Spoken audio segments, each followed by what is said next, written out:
시청자 여러분 안녕하십니까? 정부가 30조 원 규모의 2차 추경안을 국회에 제출했습니다. 추경안이 국회를 통과하면 민생 회복, 소비 쿠폰이 온 국민에 차등 지급되고 소상공인과 자영업자의 비탄감을 위한 배드뱅크도 가동됩니다. 오늘 토크오는 민생 회복 지원금이 경제에 미칠 영향과 새 정부의 재정 전략을 평가하는 시간 마련했습니다. 함께 하실 두 분 패널 소개합니다. 이상민 나라살림연구소 수석연구위원 나오셨습니다. 어서 오십시오. 예, 안녕하세요. 임규채 경북연구원 경제산업연구실장 나오셨습니다. 네, 안녕하십니까. 어서 오십시오. 이재명 정부가 추경으로 재정을 일단 풀어서 침체한 내수를 살리는 게 긴급하다 이렇게 판단한 것 같습니다. 2차 추경 규모, 시점, 여기에 대한 적절성 두 분 어떻게 평가하시는지 의견 듣고 싶은데요. 이상민 연구위원 먼저 말씀 주실까요? 일단 시점은 너무 늦은 게 문제죠. 만시지탄이라고 생각하는데요. 작년 말만 해도 우리나라 기재부는 한 25년도 한 2.2% 정도 성장하겠다라고 예측했어요. 근데 올해 초 1월 달은 2.2는 어렵고 한 1.8이다. 1.8은 어렵고 1.5다 하다가 지금 한 0.5%, 0.8%까지 떨어졌거든요. 뭐 한 3, 4개월 내에 경제 성장률 전망치가 이렇게 급격하게 떨어지는 상황에서 뭔가 이 내수를 위해서 무언가는 해야 되는 거고요. 그래서 차라리 너무 늦은 것이 좀 안타깝다라는 생각이 들고요. 뭐 1차 추경은 하지 않았나라고 우리가 생각할 수도 있는데요. 물론 1차 추경했죠. 근데 1차 추경에서 가장 첫 번째 사업이나 두 번째 사업 같은 경우는 내수 진작 목적이 아니었어요. 뭐 그때 산불 대응도 하고 뭐 GPU 같은 거를 사는 건데 이게 내수랑은 관계없는 거잖아요. 그래서 내수 목적 추경은 굉장히 시급했다라고 평가를 합니다. 네, 지금 규모 자체는 어떻게 평가하시는지요? 규모가 30조 원이라고 정부는 홍보를 하는데요. 근데 이것이 오해 소지가 있어요. 30조 원 규모의 추경이라고 해서 시중에 돈이 30조 원이 풀리는 것은 아니고 실제로는 시중에 풀리는 돈은 15조 원입니다. 딱 절반이죠. 이게 왜 그러냐면은 30조 원이라는 것이 이 지출 측면에서는 20조고 이 세수입이 10조 원 덜 거칠 거야라고 예측만 변경한 게 10조 원이고 그렇다면 지출은 20조 원 풀리는 거 아닐까? 라고 오해하실 수 있는데요. 20조 원이 새롭게 증액되는 것은 맞는데 또 감액되는 것도 5조 원 정도 있어요. 그래서 이 순증액만 보면은 한 15조 원이 시중에 공급된다라고 이해하시면 됩니다. 임규채 실장님 어떻게 보십니까? 지금 현재는 이제 경기 확장 뭐 이런 국면이 아니고 경기가 굉장히 위축돼 있기 때문에 지금 경기 방어 차원에서 그렇게 늦었다고 판단하기는 좀 어렵고요. 실제로 이제 적절하다는 판단을 좀 내리고 싶은 게 뭐냐면은 그 지난 4월 달보다도 5월 달에 이게 소비 심리가 굉장히 많이 회복됐습니다. 그 데이터를 보면요. 그 CSI 지수가 그 5월 달에 101.8에서 6월 달에 108.7로에서 6.9% 포인트 정도 굉장히 크게 증가했습니다. 이 얘기는 뭐냐면은 앞으로 소비를 내가 할 가능성이 높다. 앞으로 소비가 살아날 것이라는 그런 기대심이 있는 상태에서 이게 정부의 어떤 소비 진작 지출 부분 이런 걸 확대를 시키게 되면은 아무래도 효과가 크지 않을까 이런 생각이 좀 들고요. 그다음에 그 지금도 계속 나오는 얘기지만은 그 지역 화폐 형태로 이 재정 지출을 하게 되면은 특히 이제 소비 부분에 지출을 하게 되면은 그 지역별로 굉장히 제한적이다 이런 말씀을 좀 드리고 싶거든요. 그 사용처가 제한돼 있으면은 이 소비자들의 소비 선택권이 지역 내로 국한돼 있고 국가 전반적으로 확장되는 부분이 굉장히 이게 규모가 적게 됩니다. 그리고 그 효과가 또 성수 효과가 굉장히 또 이렇게 떨어지기 때문에 아마 이런 부분들은 아마 재검토할 필요도 있다 하는 이런 생각이 좀 듭니다. 네. 그리고 전반적으로요, 이 구조 개선, 고용 창출 이 부분과 직접적으로 연계가 되지 않는다면은 뭐 소비 지출이라든가 뭐 아니면 지역 화폐로 가지고 지역 경제 활성화 이런 부분들이 중장기적으로 활성화를 얻기에는 조금 한계가 있지 않겠나 하는 생각이 듭니다. 네, 그래도 올해 경제 성장률이 0%대로 그칠 거라는 전망이 계속 나오고 있는데 이런 상황이라면 지금 그래도 이 추경을 통한 긴급 수혈이 내수 진작하는데 구원투수가 될 역할을 할 수 있다는 이런 것에는 어떻게 생각하시는지요? 예, 그 기존에 우리 경제 성장률을 뭐 1.8% 정도 이렇게 전망했다. 지금 1.5%까지 이렇게 계속해서 이게 조정을 하고 있는데요. 이게 그만큼 경기가 안 좋다는 얘기인데 이런 상황에서 단기적으로는 이렇게 재정 지출이 그 효과를 나타내는 것은 분명합니다. 다만 문제가 되는 건 뭐냐면은 지금 우리 현재 국내 경제 상황을 보게 되면은 정부의 어떤 재정 지출 효과가 상대적으로 굉장히 그 효과가 떨어지는 그런 국면에 처해 있습니다. 그 이유가 뭐냐면은 화폐 유통 속도가 굉장히 지금 느려져 있거든요. 아마 이게 과거에 우리 고도 성장 시기인 그 시점하고 완전히 다르게 한 0.58, 0.6 정도 수준이 되기 때문에 이게 실제로 1.0 이상 정도는 돼줘야 이게 재정 지출의 효과가 굉장히 크게 나타나는데 이런 부분에서 조금 우려가 되는 그런 상황이고요. 그다음에 이제 사용처가 이게 제한된 지원금이 있지 않습니까? 이 지원금 자체가 사용처가 제한돼 있기 때문에 유효 수요를 확대시키기에는 조금 어렵다 하는 이런 우려도 있습니다. 예. 그렇지만은 일단 단기적으로 소비 부분을 중심으로 해서 우리 거시경제 지표들을 개선시키고 지역 내 총생산뿐만 아니고 전체 우리나라 성장률을 개선시키는 데는 어느 정도 역할을 할 수 있다 이렇게 판단합니다. 네, 이번 조치가 내수 살릴 구원투수 역할은 할 수 있을 것이다 이렇게 보십니까? 저는 그 구원투수라는 비유가 참 적절하다고 봐요. 무슨 소리냐면은 지금 현재 투수가 굉장히 지치거나 다쳤어요. 그럼 우리가 선택할 수 있는 선택지는 구원투수밖에 없는데 그렇다고 해서 구원투수를 올리면은 무조건 게임에서 승리한다 이것도 아니잖아요. 구원투수가 안타를 맞을 수도 있습니다. 이 말은 뭐 추격만 하면은 우리 경제는 무조건 살아난다 당연히 아니고요. 그렇지만 지금 할 수 있는 선택지는 현재 투수가 너무 다치고 아프기 때문에 구원 투수를 올릴 수밖에 없다. 근데 구원 투수를 올리기만 하면 모든 문제가 깔끔하게 뭐 해결된다. 그것은 아니고요. 그런 의미에서 어쩔 수 없는 선택이긴 하지만 추경이 잘 효과를 발휘하도록 좀 여러 가지 노력을 해야 될 것 같다라는 생각을 말하고 싶습니다. 네, 이번 추경에서 가장 큰 비중을 차지하는 것이 민생 회복 소비 쿠폰입니다. 이 세부 내용은 어떻게 평가하십니까, 이규재 실장님? 보편적, 선별적 아주 혼합된 부분들은 굉장히 이게 긍정적으로 생각합니다. 이게 실효성 있는 어떤 균형 있는 시도다 이렇게 일단 평가를 하고 싶고요. 지금 현재 소비 부분을 가지고 1차 지급하고 2차로 추가 지급한다. 이런 부분들은 상당히 그 소비 분산에 굉장히 그 긍정적인 효과를 볼 수 있다. 이렇게 보고요. 또 1차 지원, 2차 지원 안에 내용을 보게 되면은 소득 이 1분위, 2분위, 그러니까 뭐 차상위층까지 이런 분들한테 그 지급되는 비중이 굉장히 높습니다.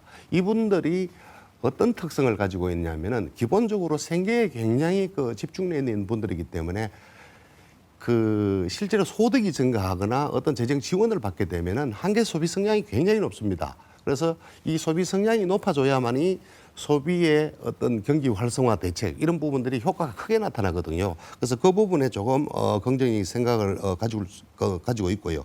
그다음에 문제는 뭐냐면 이 소비 쿠폰이 지금 당장에 일회성으로 그칠 경우에는 올해 경기 상반기 또는 뭐 이 하반기 어느 정도 시점까지의 효과에 그칠 수 있다는 그런 조금 아쉬운 점도 있습니다. 네, 이상민 의원 어떻게 평가하십니까, 세부 사항에 대해서?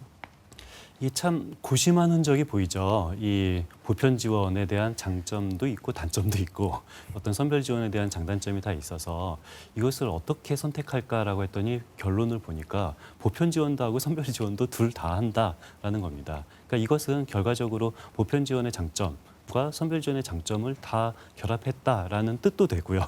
또 거꾸로 말하면은 보편 지원의 단점과 선별 지원의 단점도 또 일부 들어가 있다. 라는 뜻도 되거든요. 그래서 아까 잘 지적해 주셨듯이 이 소비 성향을 높이기 위해서는 좀 없는 층에게 지원이 되는 것이 바람직하죠. 왜냐하면은 당장 이 좀 저소득층 같은 경우는 돈이 없어서 못 쓰는 상황이거든요. 이럴 때 돈을 주어지면은 이 추가로 소비가 늘어나는데 문제는 고소득층 같은 경우는 내가 돈이 없어서 소비를 안 하는 상황은 아니잖아요. 그래서 고소득층 같은 경우는 좀 효과적성 측면만 봤을 때 돈을 덜 주는 게 좋긴 하죠. 근데 다만 고소득층을 선별해내는 방법이 만만치 않나요. 그래서 이런 식으로 굉장히 좀 고심한 흔적이 보인다라고 평가가 됩니다. 형평성 문제를 가지고 별 문제가 없었음에도 불구하고 형평성 문제를 들고 일어난 그런 경우가 많이 있기 때문에 아마 그런 부작용이 아마 우려되는 그런 게 아닌가 싶은데요. 네. 그런데 지금은요. 이런 효율성보다는 전반적으로 어떤 분배 문제에 조금 더 신경을 써야 되는 그런 시점이고요. 또 소비 부분에서 특히 취약계층에 신경을 써야 되는 이런 부분들이기 때문에 아마 지금 선별적이고 보편적인 이런 그 혼합 방식이 현재로서는 조금 적절하지 않을까 이렇게 저도 뭐 그 요 부분은 동의를 하고 있습니다. 예. 지금 정부 지급 방식 사용처 결정할 때 고려를 해야 되는 지점이 있다면 어떤 게 있을지 이상민 연구위원 좀 말씀 주시죠. 이 사용처가 제한이 없으면 굉장히 효율적이라는 장점이 있죠. 그런데 그냥 현금을 주면은 저축을 합니다. 사람들이 안 쓰고 저축하면은 이건 내수 경제 효과가 없죠.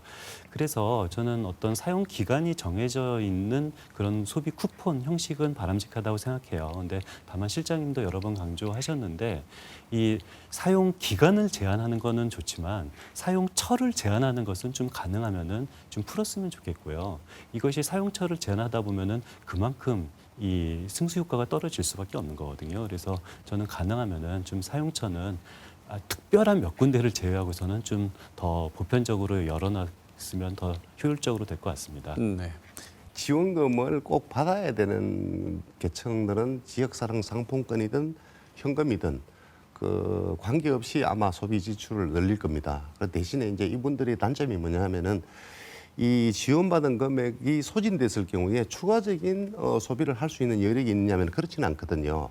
그래서 이제 단기 효과 측면에서는 이게 굉장히 그 좋긴 합니다만은 이게 지역사랑 상품권을 주게 되면은 현재 우리나라가 가장 그 이게 좀 신경을 쓰는 게 인구 소멸 또 지방 소멸 여러 가지 이야기가 나오지 않습니까?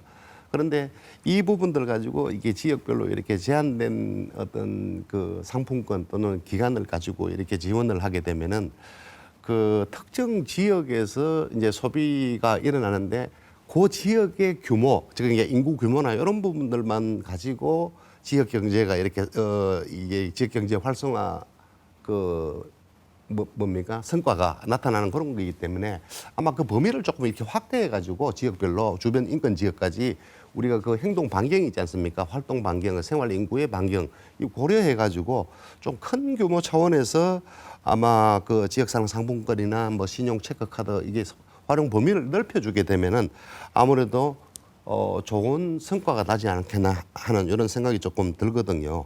그다음에 그 신속하게 이렇게 그 집행을 했을 경우에 나타나는 소비 효과 이런 부분은 뭐 당연히 있다고 봅니다. 다만 이 소비 효과가 단기간에 그치고 또 아까 그 영 의원님 말씀하셨던 것처럼 이게 그 소득 계층의 4분위, 5분위 계층들 있지 않습니까? 이 소득이 상대적으로 높은 분들은 원래 가지고 있던 자기들의 소비를 줄이고 이 지역 화폐나 이 신용 체크카드 사용 이 부분으로 대체되는 효과가 있기 때문에 아마 그 제가 봤을 때는 범위를 조금 넓히고 또 지역 화폐보다는 지역 화폐끼리 서로 상호 이렇게 교류가 될 수 있도록 어느 정도 확장시키는 그 지역별로 확장시키는 이런 효과가 중요하지 않겠나 이런 생각이 좀 듭니다. 네. 지금 말씀하신 지역화폐 문제를 조금 더 포함해서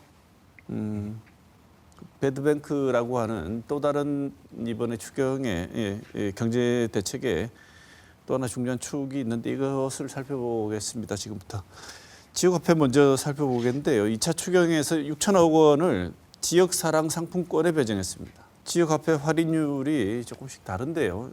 이 부분이 어떻게 다르고 이런 결정이 과연 적절한 결정인가에 대해서 두 분의 평가를 한번 들어보겠습니다. 이상민 연구위원 어떻게 보십니까?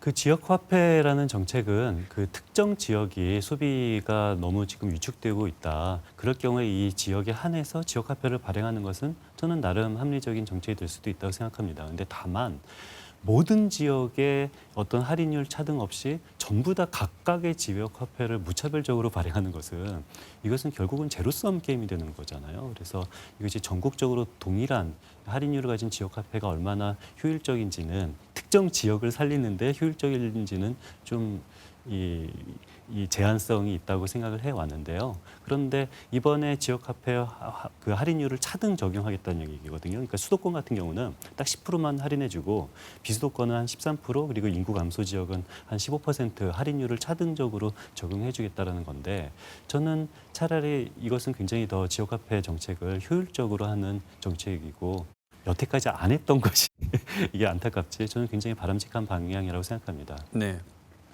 임균철 실장님 어떻게 보십니까?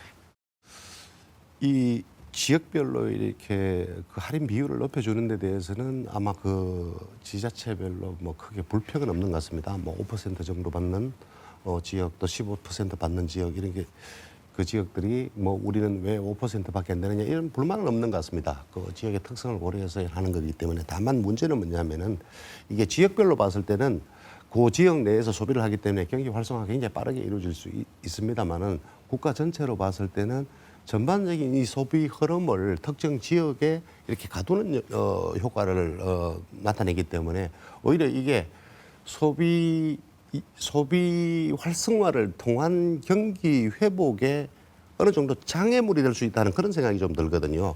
그래서 이 지금 현재 그 나빠져 있는 통화 유통 속도 굉장히 빠른 속도로 돈이 돌아야만이 이 돈으로 인해서 그러니까 실질적으로 총 통화를 늘리지 않더라도 기존의 시중에 있는 돈만으로도 이게 통화 유통 속도가 빨라지게 되면은 물가는 오르지 않고 실제로 경제 성장률 또 지역 경제 성장률은 굉장히 빠른 속도로 올라갈 수 있고 또 소비도 이렇게 개선되는 그런 효과가 있는데 이 부분들을 잡아버리는 그런 역할을 할 수가 있다는 그런 말씀을 좀 드리겠고요.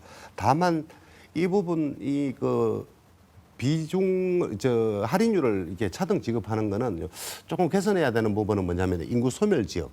특히 이제 그 지역에서 좀 불리한 지역들 있지 않습니까? 지방으로부터 이제 소비 부분이나 경제 상황이 좋지 않는 지역들의 할인율을 조금 더 높여주는. 근데 이 높여주는데 이 지역 사랑 상품권 할인율이 높은 이 할인율을 타 지역 사람들도 일정 배분을 해서 이걸 구매를 해서 현장에 가서 쓸 수 있는 이런 여건을 만들어주면은 오히려 더 이게 긍정적인 효과가 있지 않겠나 이런 생각이 좀 듭니다. 네.